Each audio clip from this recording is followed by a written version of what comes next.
Bismillahirrahmanirrahim. Assalamualaikum warahmatullahi wabarakatuh.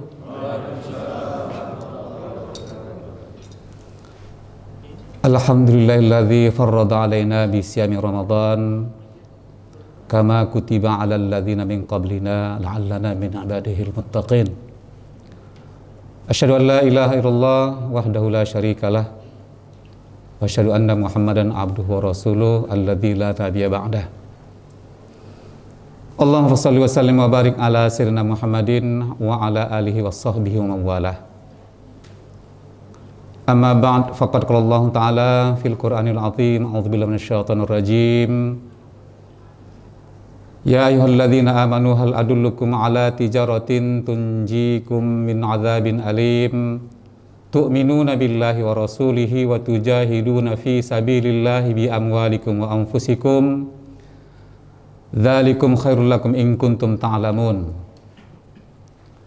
Tsumma qala Allah Ta'ala fi ayatin ukhra, ya ayyuhalladzina amanu kutiba 'alaikumus syiyam kama kutiba 'alal ladzina min qablikum la'allakum tattaqun. Tsumma qala sallallahu alaihi wasallam, man shoma ramadan imanan wa ihtisaba ghufira lahu ma taqaddama min dzambihi.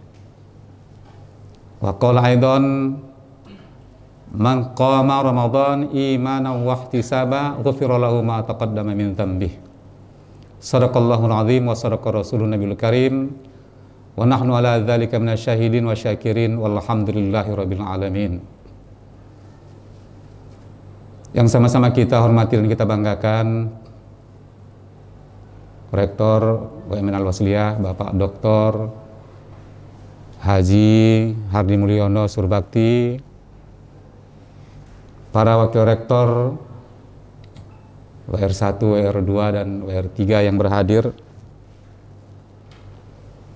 para dekan dan wakil dekan, selanjutnya Kaprodi serta seluruh pegawai yang tak dapat kami sebutkan satu persatu. Hari ini Pak Rektor kalau saya tengok agak lebih banyak dari semalam.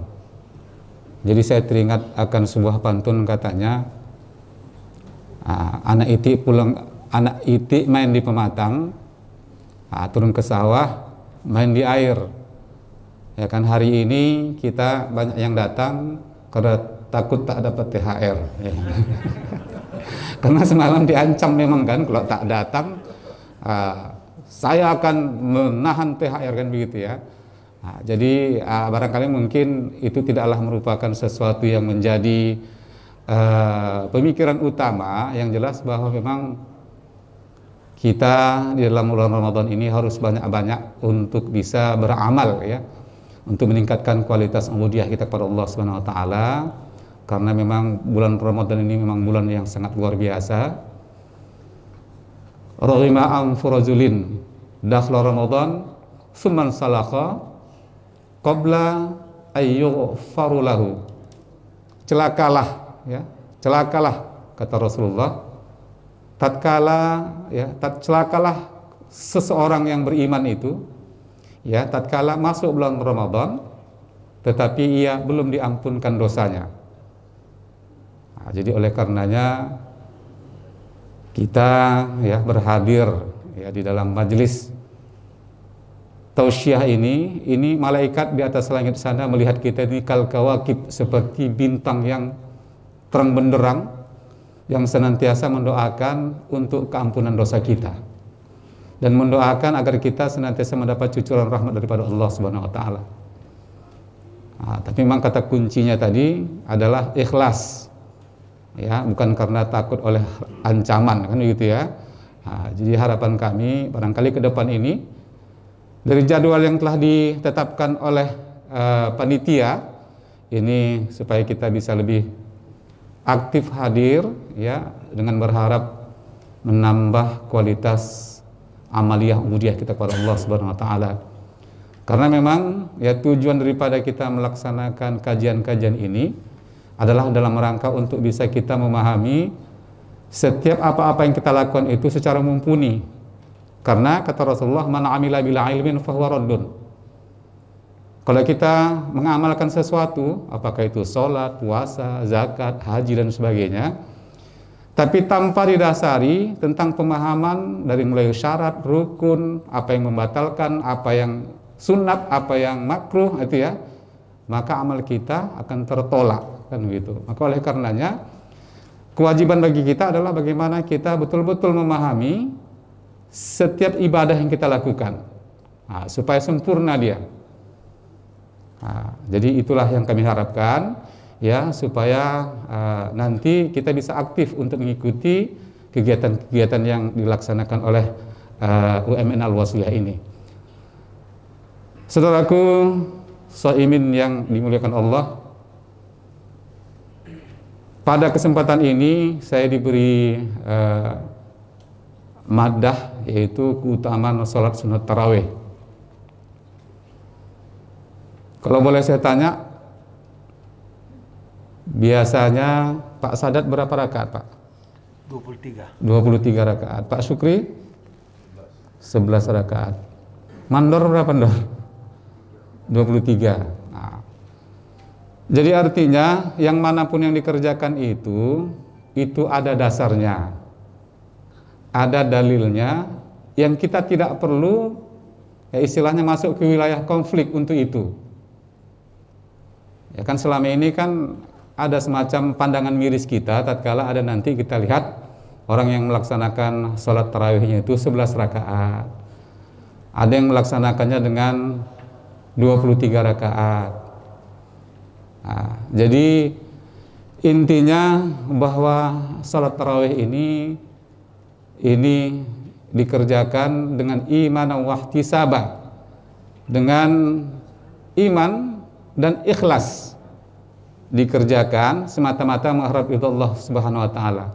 Jadi ihtisab ini sepakat ulama memaknai adalah dengan ikhlas. Tujuannya adalah mendapat ridho dari Allah Subhanahu wa taala. Ya, bukan karena hal-hal yang lain. Ya, macam kita hari ini hadir ikhlas semata-mata berharap ridho Allah Subhanahu wa taala. Sehingga itu akan bernilai di sisi Allah Subhanahu wa taala. Ya, andai kata ada tasrikun niyah, saya ingatkan, andai kata ada tasrikun niyah, maka tak bernilai di sisi Allah Subhanahu wa taala. Ini yang kita khawatirkan, ya, karena sesuatu dan lain hal akhirnya kita, ya, melaksanakan, ya, tapi sebenarnya bukan karena keinginan ataupun karena keikhlasan, tetapi karena, ya, kekhawatiran yang sifatnya di situ tasrikun niyah lah, ya. Ada hajat-hajat yang sifatnya barangkali untuk mendapat pujian, ya, untuk mendapatkan, ya, istilahnya mendapatkan upah dan sebagainya. Ya, jadi kita harus melatih diri. Ihtisaban ini, ikhlas ini harus betul-betul kita latihkan. Karena kita senantiasa tergelincir, ya. Ini acap kali terjadi dan ini memang sudah diberikan, ya, semacam sinyalman oleh Rasulullah. Ya, Allah juga memberikan sinyalman juga dalam surah Al-Bayyinah, wa ma umiru illa liya'budullah mukhlishina lahuddin. Ya, tidaklah kuperintahkan, ya, kalian itu beribadah kecuali ikhlas mata-mata berharap ridha Allah Subhanahu wa taala. Nah, demikian juga kita salat tarawih itu, ya, itu didasari dengan keikhlasan kita berharap ridha Allah Subhanahu wa taala. Bapak Ibu hadirin majelis yang dimuliakan Allah, keutamaan ataupun fadilah daripada melaksanakan salat sunat tarawih ini, yang pertama sekali adalah diampunkan dosa kita. Nah, jadi man qama ramadhana imanan wa ihtisaba ghufira lahu ma taqaddama min dzambihi. Siapa-siapa yang mendirikan, qoma itu sepakat para ulama dalam kitab-kitab fikih, Fathul Qarib, Matan Takrib, Inayatul Muhtadin, I'anatul Talibin, ya, bahwa qoma di sini bermakna qiyamul lail, yaitu melaksanakan ibadah-ibadah di bulan Ramadan, yang secara khusus di bulan Ramadan ini ada salat sunat yang sangat mulia, yaitu salat sunat tarawih. Salat sunat tarawih. Tarawih ini adalah merupakan jamak dari kata tarwih, yang asal katanya rawaha. Rawaha ini artinya ketenangan jiwa. Jadi kita tarwih itu ya menggapai ketenangan jiwa. Jadi kita melaksanakan salatnya itu dengan tenang, dengan khusyuk, dengan mencoba memahami, ya, karena kan kita di dalam bulan Ramadan ini adalah bulan Al-Quran. Bagaimana kita bisa betul-betul menjadikan Al-Quran itu sebagai pedoman hidup kita, ya, melatih diri untuk bisa membaca secara benar. Kemudian kita tingkatkan juga barangkali mungkin bisa memahami terjemahannya, bisa kita memahami tafsirnya, asbabun nuzulnya dan sebagainya. Inilah kesempatan kita di bulan suci Ramadan ini. Nah, jadi dilaksanakan salat qiyamul lail itu Rasulullah melaksanakannya dari berbagai literasi yang kita terima, ya, dia melaksanakan salat sunnah itu 11 rakaat, ya, dan 11 rakaat itu dilakukan, jangan ditanya, kata Siti Aisyah, ya, dalam Sahih Bukhari nomor hadis 2008, Rasulullah melaksanakan sholat tarawih itu 11 rakaat, ya, la tas'al bi husnihinna wa tulihinna. Jangan tanya bagaimana bagusnya dan panjangnya. Jadi ada 3 sahabat, Ja'u, Abdullah bin Mas'ud, Huzaifah Al-Yamani, dan Ubay bin Ka'ab, datang kepada Sayyidatina Aisyah, ya, bagaimana Rasulullah melaksanakan qiyamul lailnya. Ya, qalat, ya, Aisyah mengatakan, yusalli arba'an, thumma yusalli arba'an, thumma yusalli thalathan. 4, 3. Nah, makanya kalau kita tengok ada orang yang model sholat tarawih seperti itu, inilah dasar dia. Jadi berdasar orang yang melaksanakan dengan cara seperti itu. Dia 4 rakaat, 1 kali salam saja. Nah, cuman kata Siti Aisyah, jangan tanya bagaimana indahnya dan panjangnya. Jadi karena Siti Aisyah menyampaikan seperti itu, Huzaifah Al-Yamani ikut berjamaah pada Rasulullah dalam pelaksanaan qiyamul lailnya itu. Dalam 1 rakaat Rasulullah itu membaca surah itu 100 ayat. 100 ayat. Nah, jadi ada 4 rakaat, jadi 400 ayat. Sudah berapa juz itu kan? Kemudian mendengar bahwa Huzaifah Al-Yamani itu berimam, diceritakannya bahwa sholat Rasulullah itu begitu indah. Cuman memang 100 ayat 1 rakaat, jadi lama betul, tapi indah betul. Jadi Rasulullah SAW itu tatkala ia menjadi imam, irama yang dia gunakan itu irama zaharkah. Nah, jadi kita menikmati betul lah bagaimana tatkala imam kita itu bersuara bagus, merdu dan berlagu begitu ya, nggak terasa. Itulah indahnya dan panjang. Besoknya Abdullah bin Mas'ud ingin juga berimam kepada Rasulullah. Nah, cuman lebih gawat lagi, pada saat dia berimam pada Rasulullah itu sampai 4 juz tambah 4 lembar. Pikir 100 surat, 100 ayat udah gitu ya. Rupanya tambah lagi.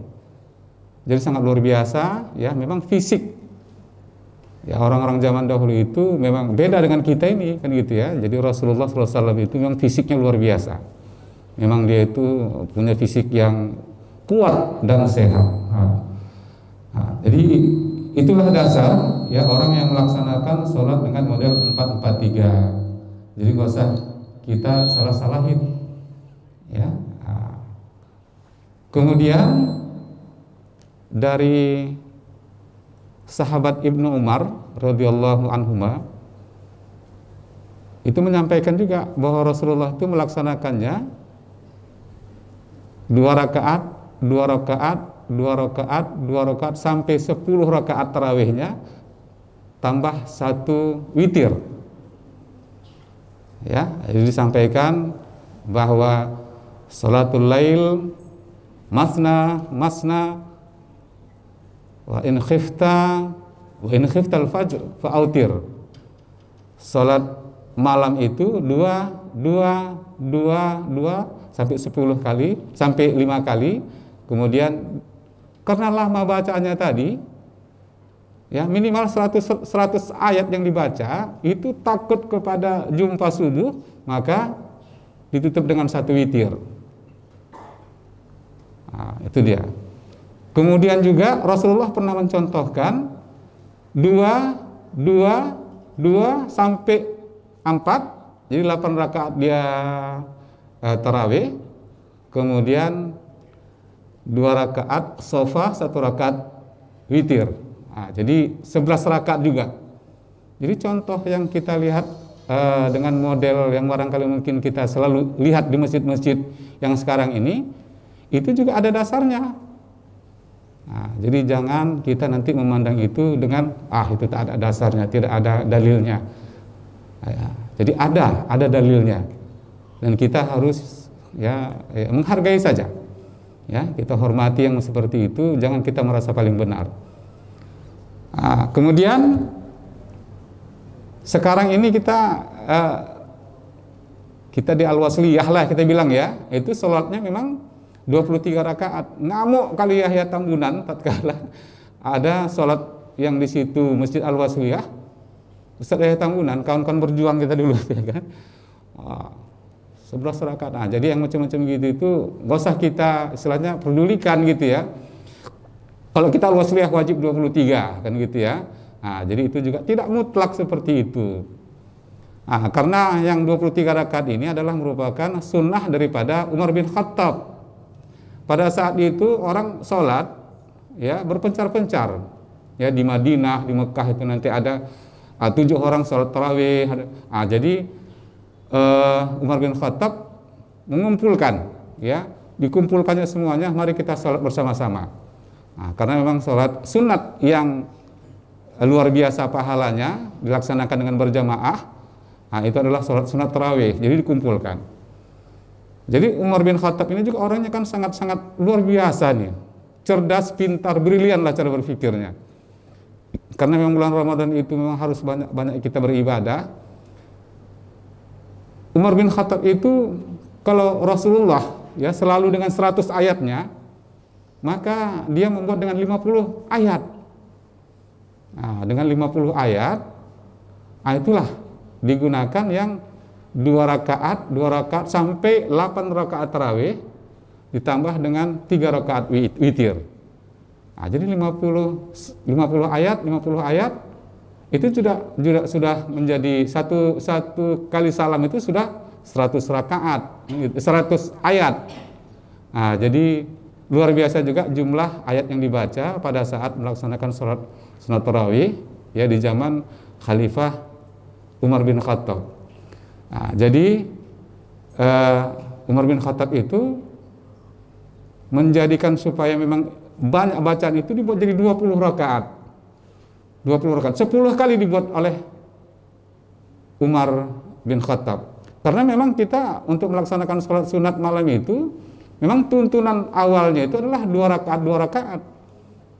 Nah, gitulah ya. Jadi artinya bahwa Umar bin Khattab membuat supaya bacaan Al-Quran itu tetap banyak ya, 50 dalam satu salat nanti dapat 100 ayat ya kan. Jadi kalau bisa dibuat sampai 20 rakaat atau 10 kali salam itu ya sudah cukup banyak juga ayat yang kita bisa baca. Jadi bahwa pelaksanaan sholat yang dilaksanakan oleh Umar bin Khattab ini juga Ini adalah merupakan sunnahnya Khulafaur Rasyidin. Alaikum bisunnati wa sunnata Khulafaur Rasyidin, kata Rasulullah. Ya, kamu ikut sunnahku dan ikut sunnah Khulafaur Rasyidin. Maka melaksanakan sholat sunat tarawih dengan 23 rakaat juga punya dasar yang kuat, ya. Jadi artinya kita, bagaimanapun kita lihat versi orang melaksanakan sholat sunat tarawih itu, ya kita harus apresiasi.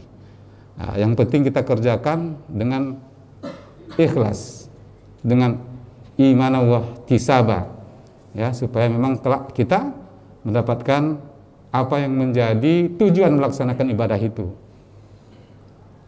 Ya, jadi keutamaan daripada melaksanakan sholat sunat tarawih ini, ya, itu jumhur ulama daripada hadis-hadis yang kita temukan adalah ghufira lahu ma taqaddama min dzambih. Man qama Ramadan. Qama di sini adalah qiyamul lail, ya. Jadi ghufira lahu ma taqaddama min dzambih. Diampunkan dosa-dosanya yang telah lalu. Dosa-dosa dari mulai balik sampai ia melaksanakan sholat sunat tarawih pada hari itu. Jadi luar biasa pahalanya, yaitu diampunkan dosa daripada orang yang melaksanakan sholat sunat tarawih itu. Saudaraku, ya, itu yang pertama, fadilah daripada melaksanakan sholat sunat tarawih. Kemudian yang kedua, keutamaan ataupun fadilah daripada melaksanakan sholat sunat tarawih ini, yaitu kita ini kan barangkali mungkin banyak kali yang tinggal sholat kita. Baik barangkali mungkin waktu kita masih awal balik dulu, ya, sampai saat sekarang ini mungkin banyaklah sholat fardu yang kita tinggalkan. Jadi nanti di yaumil hisab, yang pertama kali dipertanyakan amal ibadah kita itu awwalu ma yuhasabu 'alal 'abdi yaumil qiyamah as-shalah. Salat kita itulah yang pertama kali dipertanyakan di yaumil hisab. Ya, jadi tatkala kita melaksanakan salat sunat tarawih ini, itu memang nilai kita melaksanakan ibadah salat tarawih ini seperti kita salat sepanjang malam. Ya, mangqama ma'al imam, siapa yang dia itu sholat bersama dengan imam, berjamaah dengan imam, tapi memang harus berjamaah kita, ya.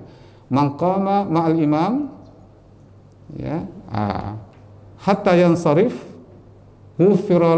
kutiba salat lailatan. Siapa yang dia itu sholat qiyamul lail bersama dengan imam sampai selesai, dia dihitung seperti sholat sepanjang malam. Jadi inilah yang nanti akan menutupi, ya, kealpaan kita pada saat-saat dulu pernah lalai dalam sholat kita. Jadi sholat-sholat yang dulu sudah kita tinggalkan, barangkali dengan sholat sunat yang kita buat ini, itu bisa menutupi daripada sholat-sholat yang dahulu pernah kita tinggalkan. Kemudian yang ketiga, fadilah ataupun keutamaan sholat tarawih ini adalah kita yang mengerjakan sholat tarawih ini mendapatkan kesehatan secara fisik dan psikis. Secara fisik, ada seorang pakar kesehatan dari Amerika Serikat, dia itu masuk menjadi seorang mu'allaf karena sholat tarawih. Karena apa? Karena dia mempelajari bahwa kita umat Islam ini nanti habis maghrib makan, berbuka puasa. Dalam teori kesehatan, ya, kalau kita makan istilahnya di bawah jam 5, jam 6 petang, itu tidak bagus untuk kesehatan. Tetapi di dalam ajaran Islam, ya, setelah kita berbuka puasa, kita makan, kemudian kita melaksanakan sholat tarawih. Disitulah dia begitu sangat takjub terhadap ajaran Islam itu. nggak akhirnya dia masuk ke dalam Islam, jadi mu'allaf dia. Oh, sudah makan dia, padahal itu memang tak boleh, itu pantang untuk kesehatan makan kita di atas jam 6 sore. Nah, tetapi pada saat masuk sholat Isya, kita melaksanakan sholat tarawih yang gerakannya itu cukup banyak, cukup membakar kolesterol, membakar kalori. Nah, itu dia. Nah, dan sholat sunat tarawih ini, karena memang kita dalam sholatnya itu menggapai ketenangan, itu secara fisik macam kita meditasi. Ya, orang-orang yang dia selalu bermeditasi itu baik, bagus secara psikis yang akan terjadi di dalam dirinya. Dia orangnya akan fokus, khusyuk gitu ya, penuh dengan konsentrasi. Nah, itulah kalau kita itu melatih diri untuk melaksanakan sholat ya. Nah, dalam hal ini sholat sunat tarawih. Nah, kemudian sholat sunat tarawih ini menguatkan tulang dan sendi-sendi. Nah, tulang dan sendi-sendi kita ini akan dikuatkan ini dengan melaksanakan sholat sunat tarawih itu. Karena apa? Kita kalau yang melaksanakan 11 rakaat kita bilang lah ya, nah, itu sudah cukup lama kita berdiri. Kemudian gerakan-gerakan sholat itu membawa faedah secara fisik yang akan berpengaruh kepada kita yang melaksanakan sholat itu. Nah, jadi menyehatkan badan, ya, yaitu sehat secara psikis kita akan memiliki ya jiwa yang tenang, ya, konsentrasi di dalam bekerja, kita akan khusyuk dalam sholat kita itu ya. Nah, itu akan melatih, akan membawa dampak kepada kita itu untuk bisa lebih strike dalam mengerjakan sesuatu, karena kita sudah terlatih untuk fokus begitu.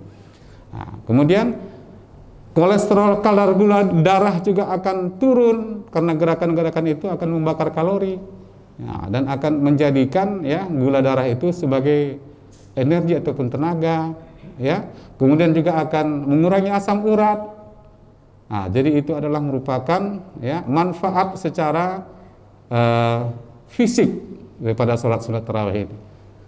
Nah, jadi yang pertama tadi kita mendapatkan keampunan, kemudian yang kedua kita akan bisa menutupi sholat-sholat kita yang barangkali mungkin pernah dulu kita tinggalkan, karena pertama kali dihisab itu sholat yang wajib, kemudian sholat sunat. Jadi sholat wajib yang tertinggal dahulu yang pernah kita lakukan ditutupi oleh sholat sunat kita. Kemudian yang ketiga, yaitu kita akan disehatkan secara fisik dan psikis kita. Saudaraku yang dimuliakan Allah, ya, dalam kitab Duratun Nasihain itu memang diterangkan setiap malam itu ada fadilah-fadilahnya. Nah, cuman barangkali nggak usah kita perdebatkan, kita ambil positifnya saja, karena banyak juga para ulama menganggap bahwa apa-apa yang tertera dalam kitab Duratun Nasihin terkait dengan fadilah Ramadan dari malam pertama sampai ke 30 itu la aslalaha, tidak ada hadisnya. Nah, gitu ya, tidak ada sandarannya. Nah, tapi barangkali kalau Imam Syafi'i dan Syafi'iyah, orang ulama-ulama yang bermazhab Syafi'i, itu hadis-hadis dhaif pun kalau memang baik dalam pengamalan ibadahnya, mereka akan buat juga kan gitu ya. Nah, jadi itu ada fadilah-fadilah daripada salat tarawih di malam pertama itu akan mengampunkan, ya, akan dosa-dosa kita akan terampuni. Kemudian malam kedua, ya, terampuni dosa-dosa orang tua kita. Dan yang ketiga, sampai nanti ibadah kita itu seperti ibadah Rasulullah, dilepaskan azab kubur dan sebagainya. Nah, itu adalah merupakan motivasi buat kita untuk melaksanakan ibadah sholat tarawih ini, ya, dengan bersemangat. Ya, jadi katanya kampung beringin di Perbaungan, anak darah membuat kue. Kalau mau mendapat ampunan, rajin kita sholat tarawih. Nah, itu dia ya. Hadirin majelis yang kami muliakan, barangkali mungkin inilah yang materi yang kita kaji, kita bahas pada siang hari ini terkait dengan pelaksanaan salat sunat tarawih dengan fadilah-fadilahnya. Demikian, assalamualaikum warahmatullahi wabarakatuh.